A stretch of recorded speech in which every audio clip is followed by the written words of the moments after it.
அனைவருக்கும் வணக்கம்.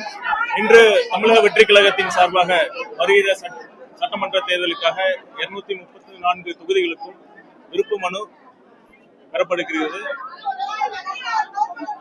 நீங்களே பார்ப்பீங்க, மக்கள், தொண்டர்கள், நிர்வாகிகள் எந்த அளவுக்கு ஆர்வமாக இந்த விருப்ப மனுக்களை பெற்றுக்கொள்ள காத்திருக்கிறார்கள் என்று. கிட்டத்தட்ட 1 கிலோமீட்டருக்கு மேலாக டிராபிக் ஜாம் இருக்கு. இதுதான் நாங்க சொல்ற மக்கள் செல்வாக்கு, மக்கள் ஆதரவு, மக்கள் மாற்றத்தை எதிர்பார்த்து காத்துக் கொண்டிருக்கிறார்கள் என்பதற்கு இதுவே ஒரு சாட்சி. எவ்வளவு விருப்ப மனு விநியோகத்துக்கான ஒரு எய்ம் இருக்கா சார்? ஏன்னா இது வரைக்கும் அரசியல் கட்சிகள் 8000 மனு விற்பனை எவ்வளவு விநியோகம் சீக்கிரமா எல்லாரும் எழுதி ரிசிப்ட் அவங்க கிட்ட ஒண்ணே கொடுத்துருங்க. எத்தனை விருப்ப மனு பிளான் பண்றீங்கன்னு கேட்டிருக்கீங்க. எத்தனை விருப்ப மனு நீங்க கொடுப்பீங்கன்னு பிளான் பண்ணிருக்கீங்கன்னு கேட்டிருக்கீங்க.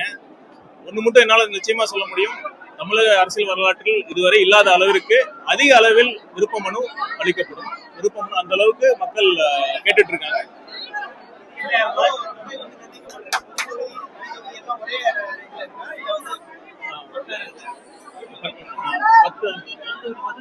பொது தொகுதிக்கு 10,000, தனி தொகுதிக்கு 5,000 என்று இதற்கான தொகை பிக்ஸ் பண்ணிருக்கோம். நீங்க வந்து திருச்செங்கோட்டுல தூய்மை பணியாளர் பணி செய்ய விடல அப்படின்னு புகார் கொடுத்திருக்காங்க. நகராட்சியின் தலைவர் வந்து நடவடிக்கை எடுப்போம், தொடர்ந்து இது போன்ற இடையூறுகள் ஏற்பட்டா அவங்க மீது நடவடிக்கை எடுப்போம் அப்படின்ற குற்றச்சாட்டையும் வச்சிருக்காங்க.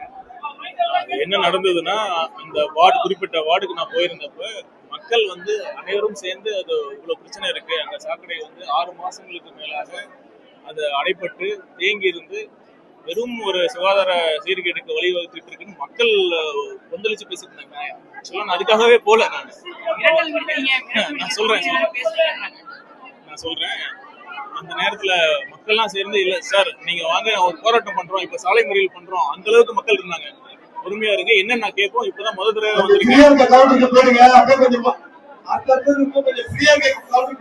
நகராட்சி அதிகாரிகள்கிட்ட போன் பண்ணி கேட்கலாம் என்ன நடக்குது.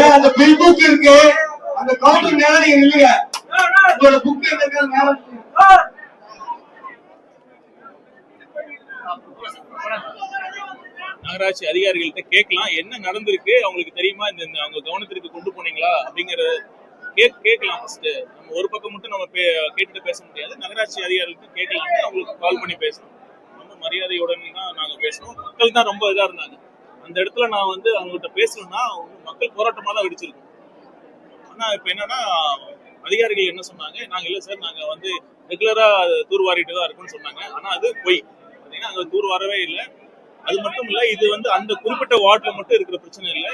திருச்செங்கோடு தொகுதி மட்டும் இல்லாமல் ஒட்டுமொத்த தமிழ்நாட்டு எல்லா கிராமங்களையும் சாக்கடை வசதிங்கிற பேர்ல அந்த டிச் அமைச்சிருக்காங்க. பட் ஆனா அந்த ப்ராப்பரான அந்த கிரேடியன்ட், அதாவது அந்த ஸ்லோப் தன்மை இல்லாதனால எல்லா இடத்துலயுமே இந்த பிரச்சனை இருந்துட்டு தான் இருக்கு. எல்லா இடத்துலயும் கழிவுநீர் தேங்கிட்டு அங்க பெரும் அந்த கொசுக்களும் ஈக்களும் மற்றும் அனைத்து வித நோய்களுக்கும் பரவக்கூடிய தன்மை தான் இருந்துட்டு இருக்கு.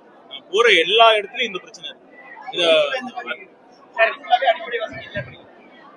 இந்த தொகுதி மட்டும் இல்ல, தமிழ்நாட்டில் இருக்கிற பெரும்பாலான கிராமங்களில் சாக்கடை வசதி கண்டிப்பாக வந்து சரிவர இல்லை.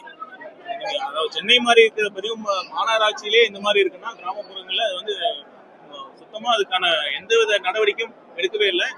இது பண்ணணும்னா என்ன பண்ணணும்னா, அந்த நான் குறிப்பிட்ட அந்த சாக்கடை போடப்பட்டு கிட்டத்தட்ட 15 வருஷம் ஆயிருக்கு. அப்பவே வந்து ஒரு லாங் டேர்மா ஒரு பிளானிங் இல்லாம அந்த நேரத்துல என்ன தேவையோ அப்ப வந்து மக்கள் கேட்கறாங்களா, சரி சாக்கடை வசதி போறோம்னு போட்டுட்டாங்க. பட் எந்த சாக்கடையும் இறுதியாக போய் ஒரு அதை சுத்திகரிக்கப்பட்டு இல்லைன்னா வந்து டிஸ்சார்ஜ் ப்ராப்பரா ட்ரீட் பண்ணி அதை ஒரு நதியிலயோ இதுல கலக்கிற மாதிரி எந்த வித ஒரு லாங் டேர்ம் பிளானிங்கே இல்லாத வகையில் தான் தமிழ்நாடு முழுசா இது மாதிரிதான் இருக்கு. வருமான வரி வைப்பு தொடர்பான வழக்குல 1.5 கோடி ரூபாய் அபராதம் விதித்தது சரிதான் அப்படின்னு நீதிமன்றத்தில் வழங்கியிருக்காங்க. விஜய் அவர்கள் மீது இது ஒரு குற்றச்சாட்டாகவும் பார்க்கப்படுகிறது. அதாவது நான் வருமான வரித்துறையில ஏற்கனவே பணியாற்றி இருக்கேன், அந்த முறையில சொல்றேன். ஒரு ஆர்டர் பாஸ் பண்றப்ப நம்ம ஒரு வரி செலுத்துவோருக்கு அப்பீல் போலாம். ஃபர்ஸ்ட் அப்பீல் வந்து கமிஷனர் அப்பீல்ஸ்னு டிபார்ட்மெண்ட்குள்ளேயே இருக்கு. அந்த ஸ்டேஜ்ல வந்து தலைவருக்கு ஃபேவரா தான், அதாவது எங்களுக்கு ஃபேவரா தான் அமைஞ்சது. அதுக்கப்புறம் நெக்ஸ்ட் ஸ்டேஜ் ட்ரிபியூனலுக்கு அப்புறம் ஹைகோர்ட்ல இப்படி சொல்லியிருக்காங்க. ஃபர்ஸ்ட் ஹைகோர்ட்லயே முதல்ல விசாரித்த நீதிபதி அவர்கள் இந்த வரி ஏய்ப்பு சம்பந்தமா விதிக்கப்பட்ட அபராதத்துக்கு ஸ்டே கொடுத்திருக்காங்க. ஏன்னா என்ன இஷ்யூனா, அந்த அபராதம் காலம் தாழ்த்தி கிட்டத்தட்ட 3 வருடங்களுக்கு பிறகு அந்த ஆர்டர் போட்டிருக்காங்க. அதன் காரணமாக அந்த அப்பீல் நாங்க போட்டிருக்கோம்.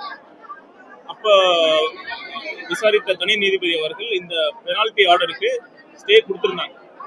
இப்பொழுது இந்த ஆர்டர் வந்திருக்கு. கண்டிப்பாக எங்கள் சட்ட வல்லுநர்களை கலந்து ஆலோசித்து அடுத்து என்ன சட்டத்திற்கு படி ஆடிட்டர்கள் அறிவுறுத்தலின்படி இதற்கு மேற்கொண்டு என்ன பண்ணணுமோ அதை